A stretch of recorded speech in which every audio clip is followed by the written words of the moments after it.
শিক্ষিত ব্যক্তিরা, বিসিএস ক্যাডাররা, অফিসাররা, আপনার মাথায় যদি এটা না ঢুকে, আপনি আল্লাহর কাছে কি জবাব দিবেন? আপনি কার দালালি করেন? মোল্লার দালালি করা মানে শয়তানের দালালি করা। আহলে হাদিসরা আগে আজান দিয়ে আমাদের রোজা নষ্ট করছে। আচ্ছা বলেন তো, রোজা আমরা নষ্ট করছেন, তারা নষ্ট করছে? থামেন, বুঝাই দিই ভাই, যাদের বুদ্ধি আছে, জ্ঞান আছে, তারা বোঝার চেষ্টা করবেন। আমার প্রত্যেকটা কথা আপনারা তদন্ত করবেন। আমি যেটা বলছি আমার প্রত্যেকটা কথা তদন্ত করবেন। রেকর্ডিং হচ্ছে সবগুলো, এই যে রেকর্ডিং হচ্ছে। আমি কথা বলে যে পালায় যাব এই সুযোগ আছে? সুযোগ নাই। আমাকে ধরতে না পারলে আপনি মামলা করেন, আপনি মামলা করেন, পুলিশ ধরবে অন্তত আমাকে, কিন্তু তদন্ত করবেন। আমি ভক্ত চাই না, মুরিদ চাই না। আপনি এক একজন দায়ী হবেন, সত্য কথা মানুষের কাছ থেকে জানবেন এবং সত্যটা প্রচার করবেন। এটা আমার দাবি আপনাদের কাছে। তো চিন্তা করেন, শাওয়ালের সিয়াম রাখে না মানুষ? রাখে। তো শাওয়ালের সিয়াম রাখার সময় সাহারি কখন খায়? আজানের আগ পর্যন্ত খায়, তাই না? এর লোকের রোজা হবে?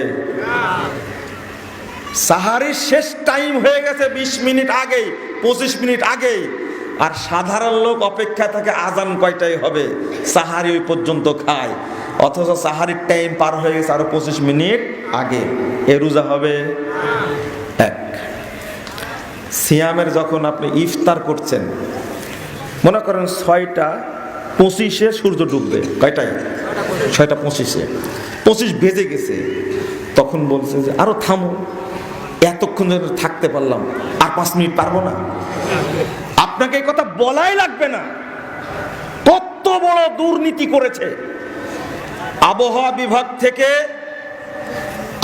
বিভাগ থেকে নেয় সময়সূচিটা, নেয় ইসলামিক ফাউন্ডেশনে বসে ওই সময়সূচির সাথে যোগ করে আরো 4 মিনিট 5 মিনিট যোগ করে ওই সময়সূচি বাংলাদেশের সব মসজিদে, সব মাদ্রাসায়, সব কলেজে, সব বিশ্ববিদ্যালয়ে, সব পত্রিকায়, সব পেপারে, সব রেডিওতে, সব টিভি চ্যানেলে এটা প্রচার করে। সারা দেশ ইসলামিক ফাউন্ডেশনের এই সময়সূচি ফলো করে। এই সূচি ফলো করা যাবে না। পত্রিকায় লেখা থাকে, পাশাপাশি লেখা থাকবে ইফতারের টাইম একটা, আর একটা লেখা আছে সূর্যাস্তের টাইম। কি করার দরকার বলেন তো দেখি? ইফতারের টাইম আর সূর্যাস্তের টাইম কি আলাদা? আল্লাহ রাসূল কি বলেন?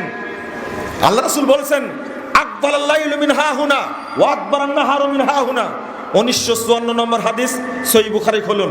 1954 নম্বর হাদিস, সহিহ বুখারী খুলুন।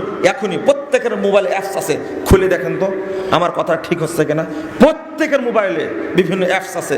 1954 নম্বর হাদিস, রাসূল সাল্লাল্লাহু আলাইহি ওয়াসাল্লাম বলছেন পূর্ব দিক থেকে রাতের আগমন ঘটে, পশ্চিম দিক দিয়ে, এটা পশ্চিম না, পশ্চিম দিকে দিন বিদায় নাই। ফাইদা গরাবাতিশ শামস ফাকাদ আফতারা সায়েম।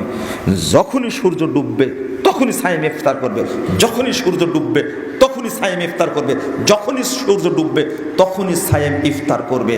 আল্লাহর নবী সাল্লাল্লাহু আলাইহি সাল্লাম বললেন যে সূর্যাস্তের টাইম আর ইফতারের টাইম এক। পত্রিকা বলছে, রেডিও বলছে, টিভি বলছে সূর্যাস্তের টাইম এক হলো 6:20 মিনিটে, ইফতারের টাইম হলো 6:25 মিনিটে। কি করার দরকার বলেন দেখি? প্রথম আলো খোলেন, ইনকিলাব খোলেন, নয় দিকান্ত খোলেন, যত পত্রিকা আছে এই পত্রিকার সম্পাদকগুলো দুর্নীতিবাজ। এটা করলে কেন? তবে আলহামদুলিল্লাহ বেশ কিছু প্রশাসনিক কর্মকর্তা এটা বুঝে। বগুড়া একবার ঘটনা ঘটছিল, এটা 2006 সালের কথা বলছি। ইমামদেরকে ডেকে বলেছে অভিযোগ করেছেন কেন? দেখছি হাদিস দ্বারা প্রমাণিত সূর্য ডুবলে ইফতার করবে। তো সূর্যাস্তের টাইম আপনার কাছে জানবো কেন? আমি তার রেডিওতে শুনতে পাই, ও বলে দেয় সকালবেলা এতটায় সূর্য ডুববে, ওটা শুনলেই তো হবে। আমি দেখছি রেডিও যা বলে, আবহাওয়া বিভাগ যা বলে, আন্তর্জাতিক টাইম যেটা বলে সেটাই তো আহলে হাদিসরা ফলো করছে। সমস্যাটাকে আপনার তো বলছে না স্যার, সতর্কতামূলক 5 মিনিট দেরিতে করতে হয়। তো ও সতর্কতামূলক যদি আপনি বিবিসি খুলেন 5 মিনিট পরে, তো শিরোনাম শুনতে পাবেন? বুঝেন না মনে হয়। সতর্কতামূলক আপনি বিমানবন্দরে হাজির হন 1 ঘন্টা পরে, দেখি বিমান পান কিনা আপনি, পাওয়া যাবে বিমান? গাধা কাকে বলে? পৃথিবীর কোনো গাছে ধরে না এগুলো, পৃথিবীর কোনো গাছে ধরে না। আচ্ছা, এইটা বুঝা কি খুব সমস্যা? ও শিক্ষিত ব্যক্তিরা, বিসিএস ক্যাডাররা, অফিসাররা, আপনার মাথায় যদি এটা না ঢুকে, আপনি আল্লাহর কাছে কি জবাব দিবেন? আপনি কার দালালি করেন? মোল্লার দালালি করা মানে শয়তানের দালালি করা। গোটা বাংলাদেশ জ্বালাই দিয়েছে, একবারে মোল্লারা জ্বালাই দিয়েছে। বক্তব্য দিচ্ছে, ইসলামিক ফাউন্ডেশন ডিজি টিভির সামনে এসে কেমনে বলে যে আহলে হাদিসরা আগে আজান দিয়ে আমাদের রোজা নষ্ট করছে। কত বড় মিথ্যুক বলেন তো দেখি। একজন ডিজি ইসলামিক ফাউন্ডেশনের, সে মিথ্যা কথা বলছে। নাউজুবিল্লাহ, আস্তাগফিরুল্লাহ, হক বলছে।